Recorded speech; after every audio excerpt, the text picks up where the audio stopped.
ಈ ಸಿನಿಮಾ ಕಥೆ ಎಷ್ಟು ಸಸ್ಪೆನ್ಸ್ ಆಗಿ ಬಿಲ್ಡ್ ಮಾಡ್ತಾ ಹೋಗಿದ್ದಾರೆ ಅಂದ್ರೆ ಉಗ್ರನ್ ಸಿನಿಮಾ ನೋಡಿದ ಮೇಲೆ ಪೊಲೀಸ್ ಸಿಸ್ಟಮ್ ಅಲ್ಲಿರೋ ಗೌರವ ನಿಮಗೆ ಖಂಡಿತ ಜಾಸ್ತಿ ಆಗೇ ಆಗುತ್ತೆ. ಸಿನಿಮಾದಲ್ಲಿ ಲವ್, ಡ್ರಾಮಾ, ಸಸ್ಪೆನ್ಸ್, ಆಕ್ಷನ್ ಎಲ್ಲ ಎಲಿಮೆಂಟ್ ಅನ್ನ ತೋರಿಸಿದ್ದಾರೆ.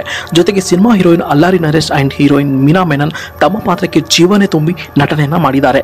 ಡೈರೆಕ್ಟರ್ ವಿಜಯ್ ಕನಕಮೆಡಲ ಸಿನಿಮಾ ಕಥೆ ಪ್ರಾರಂಭದಲ್ಲೇ ಸಸ್ಪೆನ್ಸ್ ಇಂದ ಶುರು ಮಾಡಿದ್ದಾರೆ. ಆದರೆ ನೀವು ಪ್ರಾರಂಭದಲ್ಲಿ ಎಷ್ಟೇ ಸಸ್ಪೆನ್ಸ್ ಇದ್ರೂ ನೀವು ಕಥೆ ಹೇಗಿರ್ಬೋದು ಎಂದು ಗೆಸ್ ಮಾಡ್ತೀರಾ.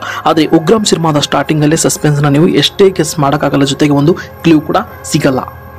ಈ ಸಿನಿಮಾದಲ್ಲಿ ಶಿವ ಪಾತ್ರದಲ್ಲಿ ನಾಯಕ ನಟ ಖಡಕ್ ಪೊಲೀಸ್ ಆಫೀಸರ್ ಆಗಿರ್ತಾನೆ. ಆದರೆ ಶಿವ ನ್ಯಾಯ, ನೀತಿ, ಸೊಸೈಟಿನಲ್ಲಿ ಕೆಟ್ಟ ಪರಿಸ್ಥಿತಿಯನ್ನು ಸುಧಾರಣೆ ಮಾಡೋದರಲ್ಲಿ ಎತ್ತಿದ ಕೈ.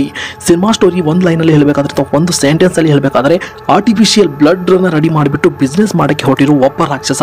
ಆದರೆ ಇವನ್ ಜೇಬು ತುಂಬಕ್ಕೆ ಅಮಾಯಕರ ಬಲಿ ಪಡೆಯುತ್ತಿರುವ ಮಹಾರಾಕ್ಷಸ. ಇದೇ ಈ ಸಿನಿಮಾದ ಸ್ಟ್ರಾಂಗ್ ಸ್ಟೋರಿ ಲೈನ್. ಕಥೆ ಶುರುವಾಗೋದು ಪೊಲೀಸ್ ಆಫೀಸರ್ ಶಿವ ಹಾಗೂ ಅಪರ್ಣ ಅನ್ನೋ ಹುಡುಗಿ ಮಧ್ಯೆ.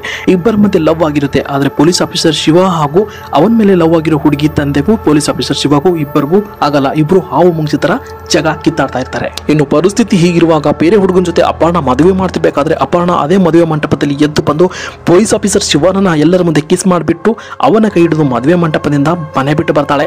ತುಂಬಾ ಚಾಲೆಂಜ್ ಅನ್ನು ಫೇಸ್ ಮಾಡಿಬಿಟ್ಟು ಮದುವೆ ಆದ ಈ ಜೋಡಿ ಮುಂದೆ ಸ್ವಲ್ಪ ದಿನ ಆದ್ಮೇಲೆ ಒಂದು ಮಗು ಆದ್ಮೇಲೆ ಇಬ್ಬರ ಮಧ್ಯೆ ಸ್ವಲ್ಪ ಮಿಸ್ ಅಂಡರ್ಸ್ಟ್ಯಾಂಡಿಂಗ್ ಕೂಡ ಬರುತ್ತೆ. ಕಾರಣ ಇಷ್ಟೇ, ಪೊಲೀಸ್ ಆಫೀಸರ್ ಶಿವ ತನ್ನ ಬಿಜಿ ಡ್ಯೂಟಿ ಟೈಮ್ನಲ್ಲಿ ತನ್ನ ಹೆಂಡತಿಗೆ ಟೈಮ್ ಕೊಡೋಕ್ಕಾಗ್ತಿಲ್ಲ ಅನ್ನೋದೇ ಒಂದು ದೊಡ್ಡ ಸಮಸ್ಯೆ ಆಗಿರುತ್ತೆ. ನಮ್ಮ ಜೊತೆ ಊಟ ಕೂಡ ಮಾಡೋಕ್ಕೂ ಟೈಮ್ ಸಿಗಲ್ವಾ ಎಂದು ಯಾವಾಗಲೂ ಒಂದೇ ಕಂಪ್ಲೇಂಟ್ ಮಾಡ್ತಾ ಇರ್ತಾಳೆ. ಪೊಲೀಸ್ ಆಫೀಸರ್ ಹೆಂಡತಿಗೆ ಟೈಮ್ ಮ್ಯಾನೇಜ್ ಮಾಡೋದ್ರಲ್ಲಿ ಯಾವಾಗಲೂ ಎಡುತ್ತಾ ಇರ್ತಾನೆ.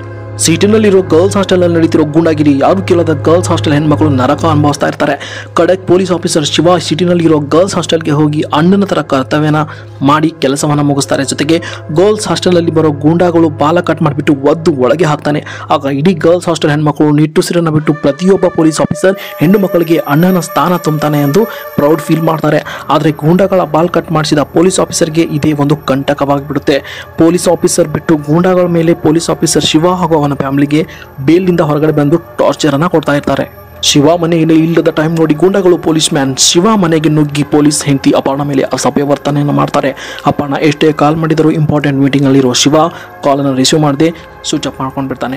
ಮನೆಗೆ ಬರೋಷ್ಟರಲ್ಲಿ ವಿಷ ತಿಳಿದು ರೌಡಿಗಳನ್ನು ಸಾಯಿಸೋಕೆ ಹೋಗಿ ಶಿವ ಹೊಡೆದು ಬರ್ತಾನೆ. ಆದರೆ ಅಪರ್ಣ ಇಷ್ಟೆಲ್ಲ ಆದರೂ ಈ ವ್ಯಕ್ತಿ ಜೊತೆ ಬದುಕೋಕೆ ಆಗಲ್ಲ ಅಂತ ನಿರ್ಧಾರ ಮಾಡಿಬಿಟ್ಟು ಮಧ್ಯರಾತ್ರಿ ಮಗುನ ಕರ್ಕೊಂಡು ತಂದೆ ಬಿಟ್ಟು ಬಂದಿರೋ ಮನೆಗೆ ಮತ್ತೆ ತಿರುಗಾ ವಾಪಸ್ ಹೋಗೋಕ್ಕೆ ಒಬ್ಬಳೆ ಬಸ್ ಸ್ಟಾಪ್ನಲ್ಲಿ ನಿಂತಿರ್ತಾಳೆ. ಇದನ್ನು ನೋಡಿದ ಶಿವ ಭಾವುಕನಾಗಿ ಎಷ್ಟೇ ಹೇಳಿದರೂ ಅಪರ್ಣ ಒಪ್ಪಲ್ಲ.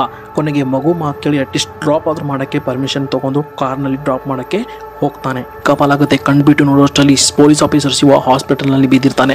ತಲೆಗೆ ಬಲವಾಗಿ ಪೆಟ್ಟು ಬಿದ್ದಿರೋದ್ರಿಂದ ಒಂದು ವಿಚಿತ್ರ ಕಾಯಿಲೆ ಒಂದು ಅಂಟುತ್ತೆ. ಅಂದರೆ ಏನೂ ಆಗದಿದ್ದರೂ ಇವಾಗ ಜಸ್ಟ್ ಏನೋ ಆಗಿದೆ ಅನ್ನೋ ಥರ ಅನುಭವ ಕೊಡುತ್ತೆ ಈ ಕಾಯಿಲೆ ಅಂತ ಹೇಳ್ಬೋದು. ಇಲ್ಲಿ ಡಾಕ್ಟರ್ ಅನ್ನೋ ಕ್ಯಾರೆಕ್ಟರ್ ಒಂದು ಹೊಸ ಎಂಟ್ರಿನ ತಗೋತೆ. ಚಿಕ್ಕ ಪಾತ್ರವಾದರೂ ಚೊಕ್ಕದಾದ ಪಾತ್ರ ಡಾಕ್ಟರ್ ಕ್ಯಾರೆಕ್ಟರ್ದು. ಪೊಲೀಸ್ ಆಫೀಸರ್ಗೆ ಪ್ರಜ್ಞೆ ಬಂದ್ಮೇಲೆ ಅಕ್ಕಪಕ್ಕ ನೋಡ್ತಾನೆ, ತನ್ನ ಹೆಂಡತಿ ಮಕ್ಕಳು ಕಾಣಲ್ಲ. ಆದರೆ ಏನಾಗ್ತಿದೆ ಅಂತ ಒಂದು ಅರ್ಥನೇ ಆಗೋದಿಲ್ಲ. ಆದರೆ ಫ್ಲೈಓವರ್ ಮೇಲೆ ಕಾರ್ ಆಕ್ಸಿಡೆಂಟ್ ಆದಾಗಿಂದ ಪೊಲೀಸ್ ಆಫೀಸರ್ ಹೆಂಡತಿ ಮಕ್ಕಳು ಮಾತ್ರ ಅಲ್ಲಿಂದ ಮಿಸ್ಸಿಂಗ್ ಆಗಿರ್ತಾರೆ. ಪೊಲೀಸ್ ಆಫೀಸರ್ ಖಡಕ್ ಆಫೀಸರ್ ಅಷ್ಟೇ ಅಲ್ಲ, ತುಂಬ ಶಾರ್ಪ್ ಕೂಡ ಆಗಿರ್ತಾನೆ. ಸಿಟಿನಲ್ಲಿ ತುಂಬ ಮಿಸ್ಸಿಂಗ್ ಕಂಪ್ಲೇಂಟನ್ನು ರಿಜಿಸ್ಟರ್ ಆಗಿರ್ತವೆ. ಯಾಕೆ ಅಂತ ಬಂದು ಗೊತ್ತಾಗಲ್ಲ. ಎಷ್ಟೇ ಮಿಸ್ಸಿಂಗ್ ಕೇಸ್ಗಳು ಸಾಲ್ವ್ ಆಗದೆ ಹಾಗೆ ಉಳ್ಕೊಂಡಿರ್ತವೆ. ಏನಾಗ್ತಿದೆ ಅಂತ ಪತ್ತೆ ಹಚ್ಚಕ್ಕೆ ಹೀರೋ ಶಿವ ಪಣ ತೊಟ್ಟು ನಿಲ್ತಾನೆ. ಆಕ್ಸಿಡೆಂಟ್ ದಿನ ಹೋಗ್ಬಿಟ್ಟು ಅದೇ ಒಂದು ಜಾಗಕ್ಕೆ ಹೋಗಿ ಮೈಂಡನ್ನು ರಿವೈಸ್ ಮಾಡಿ ನೋಡಿದಾಗ ವಿಚಿತ್ರ ಸಾಕ್ಷಿ ಸಿಗುತ್ತೆ. ಕೆಂಪು ಬಿಳಿ ಬಳೆಗಳನ್ನು ಸಿಗುತ್ತೆ. ಜೊತೆಗೆ ಒಂದು ಹಲ್ಲು ಕೂಡ ಅಲ್ಲಿ ಸಿಗುತ್ತೆ. ಈ ಹಿಂದೆ ಏನಾಗಿದೆ ಅಂತ ರಿವೈಸ್ ಮಾಡಿ ನೋಡಿದಾಗ ಜೊತೆಗೆ ಡಿಪಾರ್ಟ್ಮೆಂಟ್ನ ಹೆಲ್ಪ್ ಕೂಡ ಶಿವ ತಗೊಂತಾನೆ.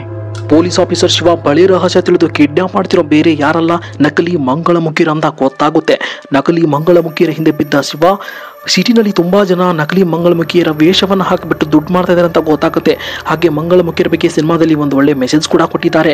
ರಿಸರ್ಚ್ ಮಾಡಿ ಸಿಟಿನಲ್ಲಿ ಮಿಸ್ಸಿಂಗ್ ಆಗ್ತಿರೋ ಇದೇ ಭಯಾನಕ ನಕಲಿ ಮಂಗಳಮುಖಿಯರ ಗ್ಯಾಂಗ್ ಅಂತ ಗೊತ್ತಾಗುತ್ತೆ. ಇದರ ಹಿಂದೆ ಇರೋ ಕೈವಾಡ ಎಂದು ಗೊತ್ತಾಗಿ ಒಂದು ಪ್ಲ್ಯಾನ್ ಅನ್ನು ರಚನೆ ಮಾಡಿಬಿಟ್ಟು ಪೊಲೀಸ್ ಡಿಪಾರ್ಟ್ಮೆಂಟ್ ರೆಡಿ ಮಾಡುತ್ತೆ. ಈ ಸಿನಿಮಾದಲ್ಲಿ ಮೇನ್ ಹೈಲೈಟ್ ಏನಂದರೆ ಇವಾಗ ತೋರಿಸ್ತಿರೋ ಇದೇ ಸೀನ್. ಈ ಸೀನ್ನಲ್ಲಿ ಬಂದಿರತಕ್ಕಂಥ ಬ್ಯಾಕ್ಗ್ರೌಂಡ್ ಮ್ಯೂಸಿಕ್ ಮಾತ್ರ ಅಲ್ಟಿಮೇಟ್. ಈ ಒಂದು ಸೀನ್ ಹಾಗೂ ಬ್ಯಾಕ್ಗ್ರೌಂಡ್ ಮ್ಯೂಸಿಕ್ ಕೇಳಿದಾಗ ನಿಮ್ಮ ರೋಮಗಳು ಒಂದೊಂದು ನಿಲ್ತವೆ ಅಂತ 100% ನಾನು ಗ್ಯಾರಂಟಿ ಕೊಡ್ತೀನಿ. ಈ ಸಿನಿಮಾ ನೋಡಿ ನಾನು ರಿವ್ಯೂ ಮಾಡ್ತಾ ಇರೋದು. ಈ ಸಿನಿಮಾದಲ್ಲಿ ನಕಲಿ ಮಂಗಳಮುಖಿಯರ ಪರ್ಫಾರ್ಮೆನ್ಸ್ ಮಾತ್ರ ಅಲ್ಟಿಯಾಗಿ ಮಾಡಿದ್ದಾರೆ ಅಂತ ಹೇಳ್ಬೋದು. ನಕಲಿ ಮಂಗಳಮುಖಿಯರನ್ನ ಹಿಡಿದ ಮೇಲೆ ಗೊತ್ತಾಗುತ್ತೆ ಇವರೆಲ್ಲ ದುಡ್ಡಿಗೋಸ್ಕರ ಈ ಕಿಡ್ನಾಪ್ ಕೆಲಸವನ್ನ ಮಾಡ್ತಾ ಇದ್ದಾರೆ ಅಂತ.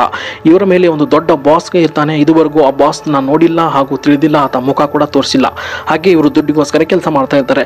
ನಕಲಿ ಮಂಗಳಮುಖಿಯರು ಕಿಡ್ನಾಪ್ ಅನ್ನ ಮಾಡಿಬಿಟ್ಟು ಒಂದು ಮೂಟೆಯಲ್ಲಿ ಕಟ್ಟಿ ವಿಚಿತ್ರ ಜಾಗದಲ್ಲಿ ಬಿಸಾಕ್ತಾರೆ ಹಾಗೂ ಒಂದು ವ್ಯಾನಲ್ಲಿ ಬಂದ್ಬಿಟ್ಟು ಆ ಮೂಟೆಯನ್ನು ತಗೊಂಡ್ಕೊಂಡು ಹೋಗ್ತಾರೆ. ಮಂಗಳಮುಖಿಯರಿಗೆ ಕೆಲಸ ಮಾಡಿದ್ದಕ್ಕೆ ವಿಚಿತ್ರ ಜಾಗದಲ್ಲಿ ದುಡ್ಡು ಬಂಡಲ್ ಗಟ್ಟಲೆ ಸಿಗುತ್ತಾ ಇರುತ್ತೆ. ಇದರ ಹಿಂದೆ ಬಿದ್ದ ಪೊಲೀಸ್ ಆಫೀಸರ್ ಶಿವ ಸ್ವತಃ ತಾನೆಯ ಮೂಟೆಯಲ್ಲಿ ಕಿಡ್ನಾಪ್ ಆಗಿಬಿಟ್ಟು ಜಾಲದ ಸುತ್ತ ನಡೀತಿರೋ ಭಯಾನಕ ಜಾಗಕ್ಕೆ ಹೋಗಿ ನೋಡಿ ಬೆಚ್ಚಿ ಬೀಳ್ತಾನೆ ಅಂತ ಹೇಳ್ಬೋದು. ಆ ಜಾಗಕ್ಕೆ ಹೋಗೋದು ಅಷ್ಟು ಸುಲಭ ಅಂತ ಗೊತ್ತಿದ್ರು ಪೊಲೀಸ್ ಆಫೀಸರ್ ಶಿವ ತನ್ನ ಬುದ್ಧಿಶಕ್ತಿಯಿಂದ ಕೊನೆಗೂ ಅಲ್ಲಿ ಎಂಟರ್ ಆಗ್ತಾನೆ. ಈ ಜಾಲದ ಹಿಂದೆ ಇರೋ ಭಯಾನಕ ಸತ್ಯ ಎಂದರೆ ಅಮಾಯಕರನ್ನ ಬಳಸಿ ಆರ್ಟಿಫಿಷಿಯಲ್ ಬ್ಲಡ್ ಅನ್ನು ಮಾಡಿಬಿಟ್ಟು ಕಿಡ್ನಾಪ್ ಮಾಡಿರೋ ಮೇಲೆ ಪ್ರಯೋಗವನ್ನ ಮಾಡೋದು. ಇದರಲ್ಲಿ ಎಷ್ಟೋ ಅಮಾಯಕರು ಜೀವವನ್ನೇ ಕಳೆದುಕೊಂಡಿದ್ದಾನೆ ಅಂತ ಹೇಳ್ಬೋದು. ಪೊಲೀಸ್ ಆಫೀಸರ್ ಶಿವ ಈ ದೃಶ್ಯವನ್ನು ನೋಡಿ ದಂಗಾಗ್ತಾನೆ. ಕೈದಿಯಂತೆ ಬದುಕ್ತಿರೋ ಇವರು ಪರಿಸ್ಥಿತಿ ನೋಡಿ ಶಾಕ್ ಅಂತೂ ಪಕ್ಕಾ ಆಗುತ್ತೆ. ಆದರೆ ಮಾರ್ಕೆಟ್ನಲ್ಲಿ ಆರ್ಟಿಫಿಷಿಯಲ್ ಬ್ಲಡ್ ಅನ್ನು ತಂದ್ಬಿಟ್ಟು ರೆಡಿ ಮಾಡಿ ಜೇಬು ತುಂಬ ಹಣ ಮಾಡೋ ಈ ಬಾಸ್ ಎಷ್ಟೋ ಅಮಾಯಕರನ್ನ ಬಲಿ ಪಡೆದಿರೋ ಮಹಾ ರಾಕ್ಷಸವಾಗಿರ್ತಾನೆ. ಕೊನೆಗೂ ಪೊಲೀಸ್ ಆಫೀಸರ್ ಶಿವ ಆಪರೇಷನ್ ಅಲ್ಲಿ ಸಕ್ಸಸ್ ಆಗ್ತಾನ ಅಥವಾ ತನ್ನ ಹೆಂಡತಿ ಮಗುನ ಕಾಪಾಡ್ತಾನ ಅಂತ ತಪ್ಪದೆ ನೀವು ಸಿನಿಮಾನ ನೋಡ್ಲೇಬೇಕು. ನಾನು ಈ ಸಿನಿಮಾಗೆ ಔಟ್ ಆಫ್ 5 ಮಾರ್ಕ್ಸ್ ಅನ್ನ ಕೊಡ್ತೀನಿ. ಯಾಕಪ್ಪ ಅಂತಂದ್ರೆ ಒಂದನೇದು ಸಿನಿಮಾ ಸಸ್ಪೆನ್ಸ್ ಇಂದ ಶುರು ಮಾಡ್ತಾರೆ, ಅದಕ್ಕೆ ಎರಡನೇದು ಬಂದ್ಬಿಟ್ಟು ಆಕ್ಷನ್ ಅಂಡ್ ಲವ್ ತುಂಬಾ ಚೆನ್ನಾಗಿ ತೋರಿಸಿದಕ್ಕೆ, ಮೂರನೇದು ಬಂದ್ಬಿಟ್ಟು ಸೊಸೈಟಿಗೆ ಒಂದು ಮೆಸೇಜ್ ಅನ್ನು ಕೊಟ್ಟಿದ್ದಾರೆ, ಜೊತೆಗೆ ಎಂಟರ್ಟೈನ್ಮೆಂಟ್ ನ ತುಂಬಾ ಇದರಲ್ಲಿ ಕೊಟ್ಟಿದ್ದಾರೆ, ಜೊತೆಗೆ ನಾಲ್ಕನೇದು ಬಂದ್ಬಿಟ್ಟು ಡೈರೆಕ್ಟರ್ ವಿಜಯ್ ಕನಕಮಂಡಲ್ ಅವರ ಡೈರೆಕ್ಷನ್ ತುಂಬಾ ಇಷ್ಟ ಆಯಿತು. ಐದನೇದಂತೂ ಸಿನಿಮಾ ಬ್ಯಾಕ್ ಗ್ರೌಂಡ್ ಮ್ಯೂಸಿಕ್ ಮಾತ್ರ ಅಲ್ಟಿ ಮಾಡಿದ್ದಾರೆ. ಸೊ ಅದಕ್ಕೆ ಔಟ್ ಆಫ್ 5 ಮಾರ್ಕ್ಸ್ ಅನ್ನ ಕೊಡ್ತೀನಿ. ಸೊ ಸಿನಿಮಾ ನೋಡಿಲ್ಲ ಅಂದ್ರೆ ಯೂಟ್ಯೂಬ್ ಅಲ್ಲಿ ಅವೈಲೇಬಲ್ ಇದೆ, ಹಿಂದಿ ಬರೋರಿಗೆ ತುಂಬಾ ಯೂಸ್ ಆಗುತ್ತೆ. ಜೊತೆಗೆ ತೆಲುಗಲ್ಲಿ ಇರೋ ಈ ಸಿನಿಮಾ ಯೂಟ್ಯೂಬ್ ನಲ್ಲಿ ಹಿಂದಿ ಡಬ್ಡ್ ಕೂಡ ಇದೆ.